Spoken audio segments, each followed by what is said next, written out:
लोकसभा चुनाव में यूपी से जीत हासिल करने वाले करीब 13 ऐसे माननीय हैं जिनका आगे का सफर उन पर दर्ज मुकदमों के चलते मुश्किल भरा हो सकता है, क्योंकि इनके खिलाफ गंभीर धाराओं से जुड़े मुकदमों में आरोप तय हो चुके हैं और अगर 5 साल के दौरान इनके मुकदमे सजा के अंजाम तक पहुंचते हैं तो इन्हें अपनी सदस्यता से हाथ तक धोना पड़ सकता है। जिन सांसदों पर आरोप तय हुए हैं उनमें से ज्यादातर विपक्षी दलों के नेता हैं। इनकी संख्या 13 है और एक एक करके हम इनके नाम बताएंगे और ये भी बताएंगे कि किन मामलों में इन पर मुकदमा दर्ज है। मेरा नाम है आदर्श और आप देखना शुरू कर चुके हैं एनबीटी ऑनलाइन। इस लिस्ट में सबसे पहला नाम है चंद्रशेखर आजाद का।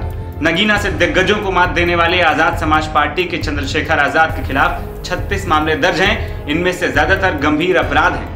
4 अलग अलग मामलों में कोर्ट में इन पर आरोप भी तय हो चुके हैं और अगर इन मामलों में सजा हुई तो चंद्रशेखर की कुर्सी खतरे में होगी, क्योंकि ज्यादातर धाराएं ऐसी हैं जिनमें 2 से ज्यादा साल की सजा भी हो सकती है। इस लिस्ट में अगला नाम बाबू सिंह कुशवाहा का आता है।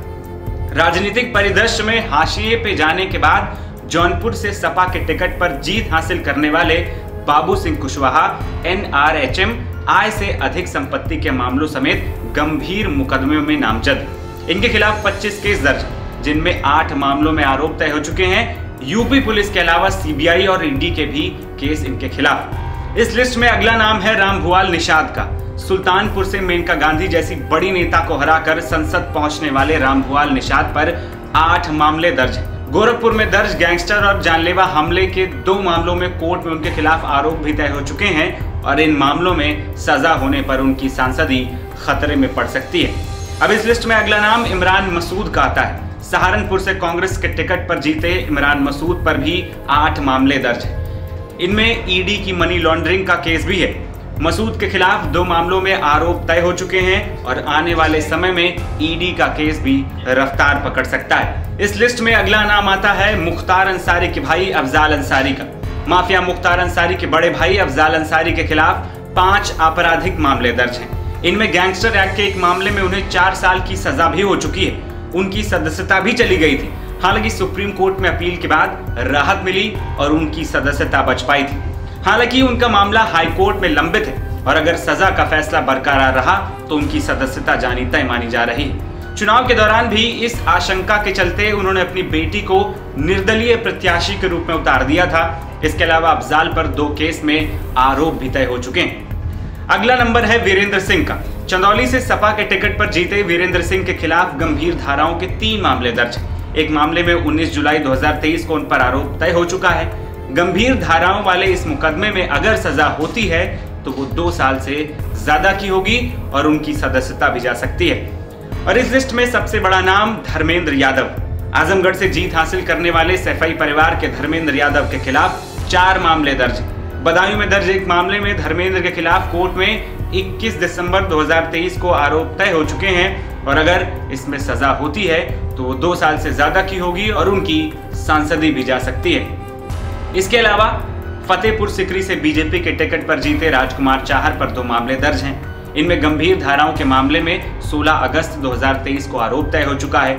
मोहनलालगंज से सपा के टिकट पर जीते RK चौधरी के खिलाफ भी गोसाईगंज में दर्ज गंभीर धाराओं के एक मामले में दिसंबर 2023 को आरोप तय हो चुका है। बस्ती से सपा के टिकट पर जीते रामप्रसाद चौधरी के खिलाफ कप्तानगंज में एक मुकदमा दर्ज है और 20 सितंबर 2022 को और एक अन्य मामले में 27 जुलाई 2023 को आरोप तय हो चुके हैं। इसके अलावा रालोद के टिकट पर बागपत से जीते राजकुमार सांगवान के खिलाफ भी एक मामले में 26 फरवरी 2019 को आरोप तय हो चुका है।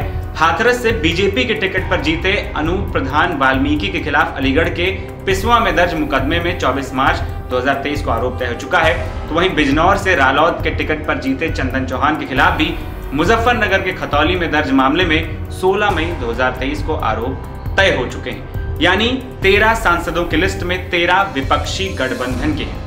वहीं सुप्रीम कोर्ट के माननीयों के मामले का तेजी से निस्तारण कराए जाने के आदेश का सबसे तगड़ा असर यूपी में ही देखने को मिला। साल 2022 में मुकदमों के निपटारे ने जो तेजी पकड़ी है उसमें कई माननीयों के फिर माननीय बनने का सपना ही टूट गया।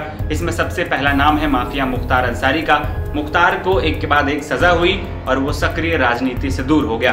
बाद में उसकी जेल में ही मौत हो गई। तो वहीं आजम खां और उनके बेटे अब्दुल्ला को भी अपनी लोकसभा और विधानसभा की सदस्यता गंवानी पड़ी थी। बीजेपी विधायक खब्बू तिवारी, विक्रम सैनी, राम दुलार गोंड, कुलदीप सिंह सेंगर और अशोक सिंह चंदेल को अपनी कुर्सी गंवानी पड़ गई थी। इसी कड़ी में ताजा नाम कानपुर के सपा विधायक इरफान सोलंकी का भी जुड़ा और हाल ही में उन्हें 7 साल की सजा हुई और उनकी विधानसभा सदस्यता जानी अब तय मानी जा रही है। वहीं इन 13 सांसदों पर आगे आने वाले समय में क्या कुछ सजा होती है, क्या इनकी सांसदी जाने पर खतरा मंडराता है, फिलहाल ये तो आने वाला वक्त ही बताएगा। मेरा नाम है आदर्श और आप देख रहे थे NBT ऑनलाइन। नमस्ते।